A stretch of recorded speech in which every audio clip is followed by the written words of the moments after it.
I'm Vin. I'm Sori. And this is Opeth. All things will pass. All things will pass for one of my favorite Homo sapiens on the planet. Shout out to the big homie T Waz. That record is still in the Kia. I know. I keep saying I'm gonna change it. I'm gonna change it. It's a good one though. My Domain, one of the best songs of all time. Inshallah, we'll be able to review it for timely, topical, political commentary. Wait, before you go into that, as he's talking about that on the screen, you guys are gonna see. I had posted something where you just recreate the picture. You'll see the girl on the screen right now. Recreate the picture with whatever's close to you. And I was gonna post one person's in it, but I got so much enjoyment out of everybody's pictures that I compiled them all, and here they are for you. So you have a minute's worth of these fun pictures. There you are, dear listener. For timely, topical, political commentary, you can hit us up in Middle America with Vin and Sori. There are multiple ways to get your song reviewed, dear listener. My favorite way is the community option. $1 at the gate gets you in on Patreon, where you get to meet all the world famous people: the great Kellen Dross, Ian the Great, Leah the Great, Pony the Great. And of course, yeah, I don't know if Ben Webb is on, because Ben Webb is like, I am never sending you guys any money for anything. So $1 at the gate, you pull your points in and get your points reviewed. Now, if you're a filthy capitalist like Sori, or a democratic socialist like T-Waz. Oh, wow. That's different. T-Waz is my buddy. So okay, forget about your wife. You can do the you can do the fast pass option. $125 gets you straight to the head of the line. You do that 3 times, and then you get your price reduced down to $75. You also get a lifetime subscription to the VIP backstage access pool and the website that is coming soon. Without further ado, Opeth, All Things Will Pass. This is a lyric video that was done by the big homie T-Waz, by the way. Let's go. I hope you guys enjoyed those fun pictures.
that's gonna stay in my head all night. Yeah, it's got a good, T-Waz. sound to it.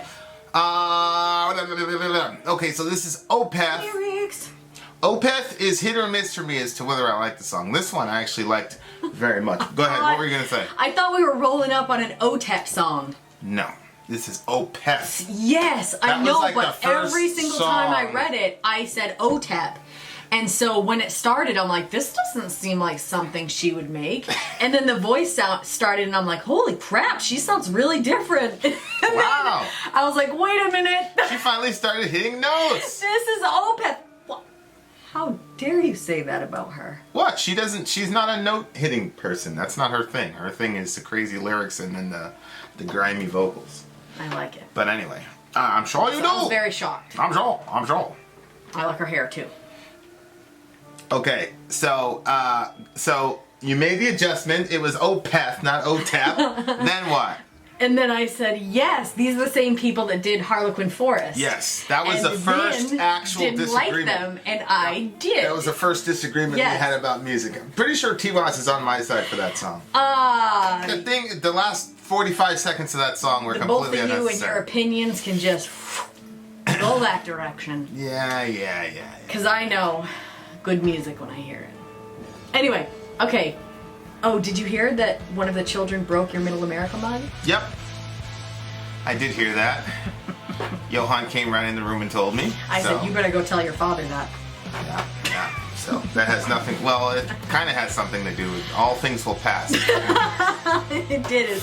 It passed on today. And so those mugs, if you order our merch, you can't drop them off countertops. They will break.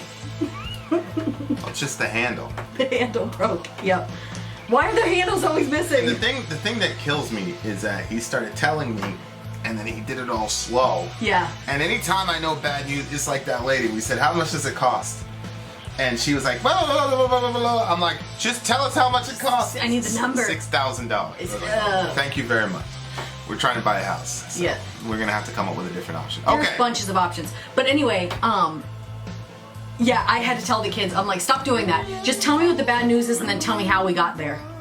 So this song to me is kind of, so all things, the name of the thing is In Cauda Venenum. Mm-hmm. I don't know how to, which basically means the venom is in the tail. Right? Like a scorpion. Like a scorpion, right? Mm-hmm. Oh, that's what that was supposed to be. What? I watched a movie. Kind of weird. Well, it's interesting because you got these horses and then you got these people staring through the thing. That was a pretty creepy picture. Because to me, that picture, I don't know, it just reminded me of death. Really? Yeah, it was really creepy. I like the picture a lot. It's a beautiful picture. Okay, well, we're not getting a copy of that for our house. And you got all those people in the window. I think it looks haunted. It might be haunted. So when I first moved into my house, somebody said to me one time, like, yeah, you have to be careful because sometimes, like, when you drive up to your house, like, you could see a spirit in the window. That's creepy. Who said that? I don't remember who told me that. But then, every time I would drive up when I first moved into the house, because the house had, like, a lot of creepy things happen in it, I was always afraid I was going to see... You talking about your old house? Yeah. I was always afraid I was going to see... Something creepy. Oh, somebody died there. Okay. Multiple people. Right, multiple people died there. All right, continue. Yeah, so there was that. Okay. So anyway, every time I would drive up, I was like, don't look at the windows. And then I'd look at the windows and I'd be like, okay, nothing. And it took a while before I was like, okay, there's not gonna be anything in the windows. But I was really afraid to see something creepy. Okay, now that I've made myself look weird, so let's go back to the lyrics. What did you think the song was about? Dead Within a Dream. Oh, I didn't know. I was just enjoying it. Yeah. It sounded a little bit like that, you know that song, dun, dun, dun, dun, if I was going to go from what it felt like, not going by lyrical content, if I was going to go by what it felt like, it seemed like, you know how time passes and things die off in the past and they dwindle into the past, they fade away into the past? That was the feel that I got with the song. Well, it ends with this refrain, if everything ends, is it worth it to turn back home again? And then, but the song before it is called Continuum, which to me speaks about time, and it basically says that time is ruthless. Where does it? Right here.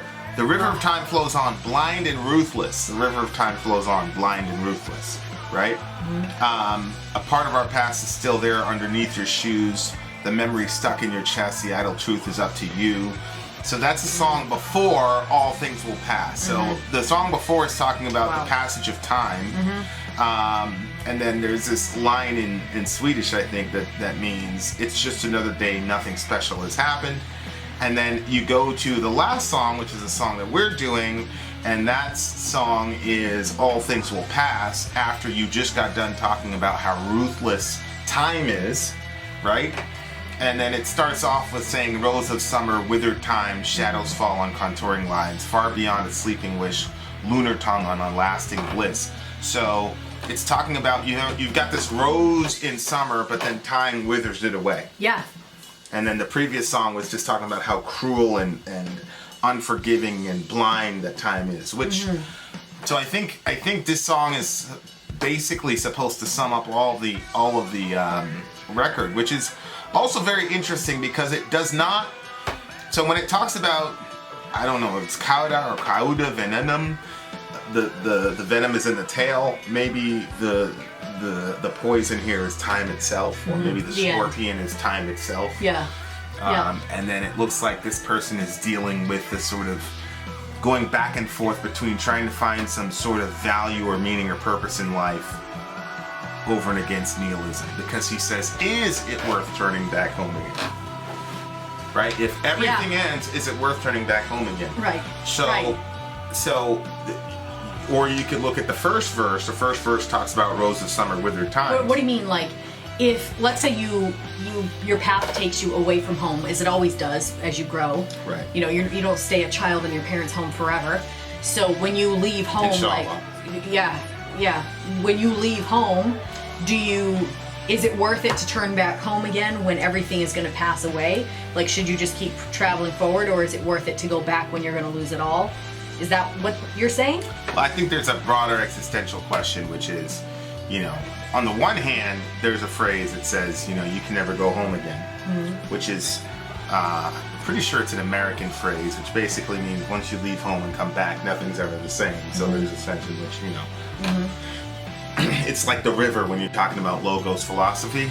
But on the other hand, I think what he's saying is, if everything ends, is it worth it to turn back home again? Namely, we've got this great relationship, but it's going to end somehow. Either I'm going to die, or you're going to die, or Jesus is going to come back. But either way, it's going to end somehow. So, is it worth investing that much of yourself to try to get back to home, however you define home, whether it's living with mom and dad? See, that's interesting, because when you said home, you said eventually you're going to have to leave home, talking about mom and... But I don't imagine that when I think of home. When I think of home, I think about you, right? So, like, anywhere we are is home to me, whether we're in a hotel or whatever, because I find home in you. So then the question becomes, you find your home in your mom and dad. That's fine, a little bit different. But no, it's because I'm currently turned away from them right now. Oh, yeah. So that's the question, is if the most significant part of your experience, your lived experience, home, whatever that is, fill in the blank, if that's going to end, then what's the point of exerting all this energy to try to get there? But it said again, that means you were there. Well, yeah, that's what I just said. Oh. But the point is like everybody has a sort of idealized moment in their life when everything was good. So then it's like, but that's going to end. It's necessarily going to end, ultimately in death or whatever. Right? So what's the point in exerting all that energy to get back to that place if it's going to end anyway? So, and that's the last song on the record, which means the question is left up to the audience to decide. And you have to pay attention to that nuance, because a lot of times the artist will tell you what the answer is, in the sense of this is their particular philosophy, but he doesn't do that. He just simply says, he just has the question there, and the whole album that gets left on a question. And so, if you were to go back to verse 1, if I were to say, you can kind of ask that question in a multitude of occasions. So, for example, is it worth it to enjoy the rose when you know that time is going to, in a very short order, destroy the rose? Mm-hmm. Because I always say, like, if you truly love the rose, you'd leave it in the ground, you wouldn't pick it. Mm-hmm. Of course, the corollary to that is, sure, even if you don't pick it, it doesn't matter because time will pick it. Right. Time will kill it. And so then it's like, is the fact that things in this... It's so interesting. If you leave it to time, it will protect it for a time, but that will eventually take it. Correct. It's so weird. Correct. So that's the thing. You have to live with paradox. That's the entirety of life. So I think, to me, it is worth it to enjoy the rose for the few moments that you have. Now, obviously, my worldview is that everything true, good, and beautiful is going to go on forever. Mm-hmm. So,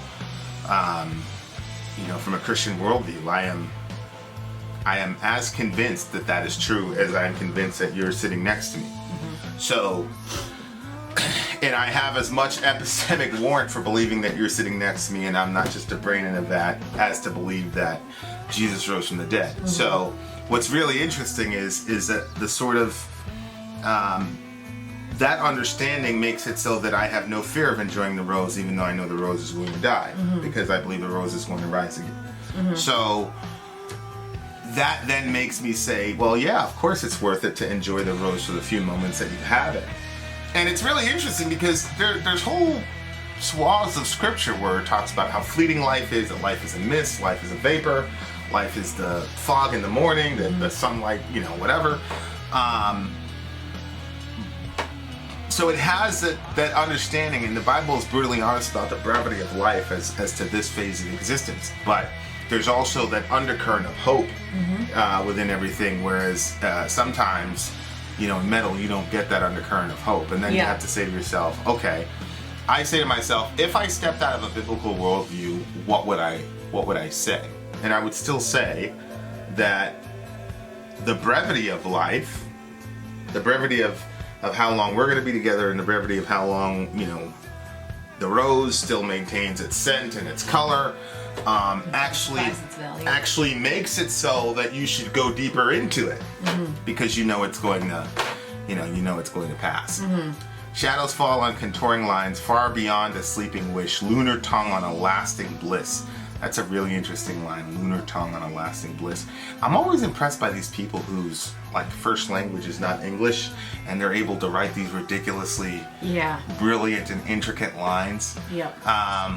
I'm assuming that lunar tongue there is another time indicator, because the cycle of the moon is one of the ways that people tell time. And so there's a contrast between having a lunar tongue, which is cyclical, and then you contrast that with a lasting bliss, which you're taking brevity and the hope for lasting bliss, and you're squashing them together. Mm-hmm. Dead within a dream, icy river stream.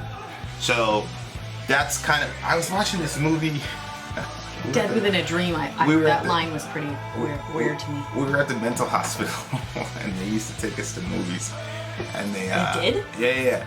And one of them was Vanilla Sky.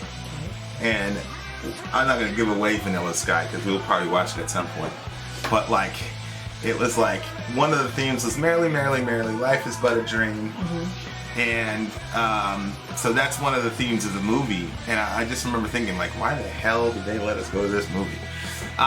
So Dead Within a Dream is an interesting line because, and then he talks about Icy River Stream, which again it's harkening back to the previous song where it talks about the stream of time, right? And how unyielding and unforgiving time is. Mm-hmm. I think what he's saying is life is but a dream, right? But you're dead within that dream, in the sense that all of us are walking dead people because we're all going to die eventually. So if this life is a dream, and if this life is so brief, then it's as if we're already dead within the dream that is life. Yeah. That's the idea. Okay. And then he talks about the icy river stream because, again, the song Continuum talks about the river of time and how unyielding it is. The river of time flows on, blind and ruthless. Life is so fragile, I know. And even if I heard a yearning voice in your heart, old routines always kept us apart.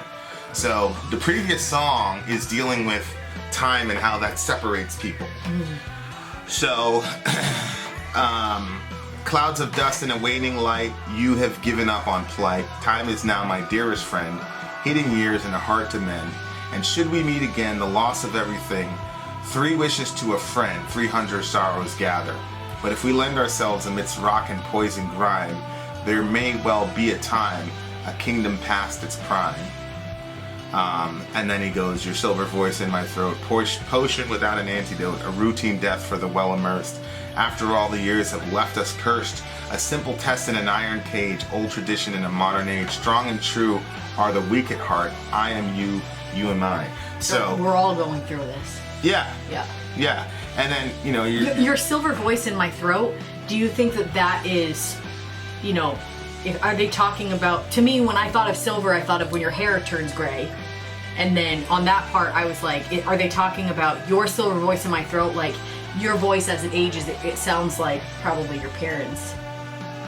Possible. Or did you get something else out of it? Possible. I just think I think this song is trying to strike the balance between enjoying the beautiful things that are in the world, and whether it's this girl's voice, that person had a relationship with this girl, as we saw in the previous song, and between meaningfulness and nihilism. And I think this song is wrestling with both of those concepts, where the previous song is kind of focusing on the fact that time separates people and things of that nature. This song is trying to wrestle with, you have the beautiful imagery, the rose, the lunar tongue, the silver voice, and then you have horrible imagery. You have the river, which in the previous song, the river was an icy river of time, and then you have an iron cage, you have death within a dream, you have potion without an antidote, a routine death for the well immersed. So there's a constant sort of tension between the beauty of the world and the tragedy of the world that is. And obviously, I think, you know, Lewis's line that basically says, because a lot of people say, oh, you just invented the concept of heaven or whatever, is wishful thinking, and which is, of course, a very viable theory. Or you can look at heaven as the fact that, and this is Lewis's perspective, that we know that something is wrong and that there's an ideal to attain to. And if you just came about as just random cells in a random universe and there was no purpose or anything behind any, you're just there randomly, you wouldn't have a desire for purpose or meaning or beauty or truth or goodness in the first place. Because and it's not like one or two human beings have this. Like, every single culture has this yearning for a transcendent ideal reality. And where did that come from? If you just came about in a random universe without any purpose or whatever. Because the minute you try to explain that, then you're using the laws of logic and reason to explain how unreasonable beings, and ontologically we have to be unreasonable beings if we came about via unreasonable circumstances. How in the world did that happen? Right. And I think that's a very, very challenging question that not a lot of modern neo-atheists like Ben Webb take very seriously. I'm waiting for a big, long diatribe from Ben Webb. It's great. So I think this song does a very, very good job of being honest about it. And he doesn't, I call it reverse pontification, where, you know, they just basically say, everything is meaningless, so just whatever. He's basically saying, well, I don't know. What do you think? Yeah. And I appreciate that. I appreciate that, because I think this is actually brave lyric writing, because most of the time people want you to go all the way into the nihilism or go all the way into trying to find some way to reconcile it. But his honest assessment of life right now is that this is where he is. So how do you find meaning if all things will pass? And I just simply say that the very fact that you're trying to have that wrestling match indicates that there is something. That it's actually pretty viable to believe that the reason we have all of this unease and discontent is because I'm a very big collective consciousness person. So I think in the collective consciousness, all of us know that things aren't the way that they should be. And I think that's a good thing. So there you go. I thought lyrically this was one of those, I was like, man, I gotta see what the previous song is, because a lot of times you can get context from other songs, and especially the most direct song above it and below it. There was no song below it because the album ended. But I think that kind of spoke into it as well. Like, it was the ending, and so then it did leave on a question, like... Yes. And then the first song is Garden of Earthly Delights, which only has one line in it. And the line is, because if you stop thinking, then you will be dead. So I'm assuming that's a form of the whole I think, therefore I am sort of philosophical pronouncement. So right from the get-go, it's a very interesting line, because they call it the Garden of Earthly Delights, which has a lot of connotations to it. But then in the midst of that, it's talking about you have to keep thinking, otherwise you're dead. So I think that right there kind of sets the whole tone for the record, which is, the name of the song is Garden of Earthly Delights. That's the first song on the record, which is very interesting because that's that famous, piece of art where it talks about like the three phases. Like, it's got like Eden, then after Eden, then hell or the afterlife or something. Oh, really? Yeah. It's a famous kind of. There it is, right there. Oh. It starts off there, then it goes there, and then you see the afterlife. I mean, surprised, but I've never seen this before. And then right inside the garden, there's the whole, if you stop thinking, you die, which of course the garden was the locus of the forbidden fruit, which had to do with knowledge and then knowledge and death. So that phrase kind of flips it, because, in the day that you eat of it, you will surely die, which was the forbidden access to knowledge. And they're saying in the middle of the garden, if you don't think, you will die. Namely, if you don't consume the fruit of the knowledge, then you'll die. So, okay, so, yeah, I see. So it's just trying to, I think the whole album maybe is trying to wrestle with some of these themes and ideas and beauty, and the fact that beauty fades, pleasure, and the fact that pleasure fades, love, and the fact that love, time separates lovers no matter what circumstances are. So all of those things are things that go into the struggle that is happening at the end of the song.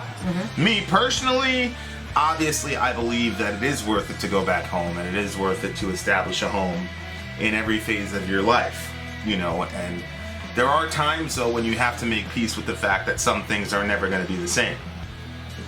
You know what I mean? Yeah. And then when that happens, you just have to find a new home, and you have to redefine for yourself what home is when you accept those things.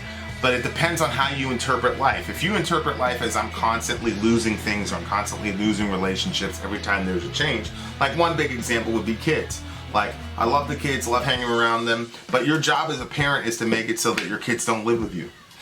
And if the kids live with you when they're 25, 30, then you failed as a parent. So I already have that in my mind, and that's going to be a very difficult transition for me. People that are listening, they're like, oh shit, my kid's in the basement right now.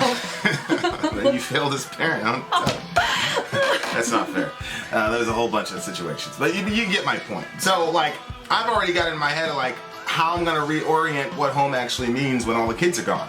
Which, of course, I'm in a very good predicament, because I've got basically 2 generations in. I know. So I'm really not going to be in that situation for quite some time. Probably by the time we're there, we'll be like,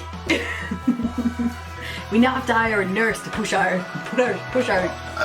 wheelchairs. So there's a lot of people that have a hard time doing that, and that's one of the main reasons people get suicidal, is because they had something in the past that they can't let go of, but it's gone.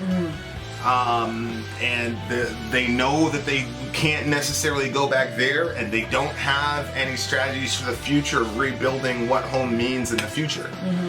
And so I don't necessarily think that it's good to go back home. I think it's good to go forward home. Right?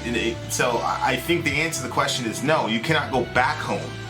You have to go forward home. You have to create a new home in the future that you love the rose while it was there, but now it's gone. So look for a daisy, or look for this, or look for a tree, or look for a rock, or look for a diamond, or there's so many. That's a crazy thing to me about life, is like, there are certain things in my life where I'm like, if this person was out of my life would be over. If this happened, my life would be over, and yada, yada, yada. And it's like, that didn't happen. My life did not end. Like, I just got a new, but again, if you believe that God is there and that there's a plan for you, and that, you're much more apt to, it's a very beneficial template in that regard. Absolutely. Because you can now say, okay, well, there's something else for me here that God has. But if you don't have that, it becomes more difficult. But I think it's still possible. Not to say I don't want you on the team. I want everybody on the team. But you can still accomplish those feelings and that happiness with the right mindset. So there you go. Anyway, I really like the guitar work on this, and I noticed the bass, which is interesting because I generally never notice the bass. So the bass has got to be pretty hard if I notice it, if Vincent notices it. What did you give the song? I gave it actually a 9.1. This is a 9.6 for me. It has a very, very catchy sort of whatever. And this album's very intriguing to me, so I hope there's more requests for this particular record, because I think there's a lot to explore here. There you are, dear listener. Shout out to the big homie T-Waz. Brought to you by T-Waz. Vin out. Sori out. Gone.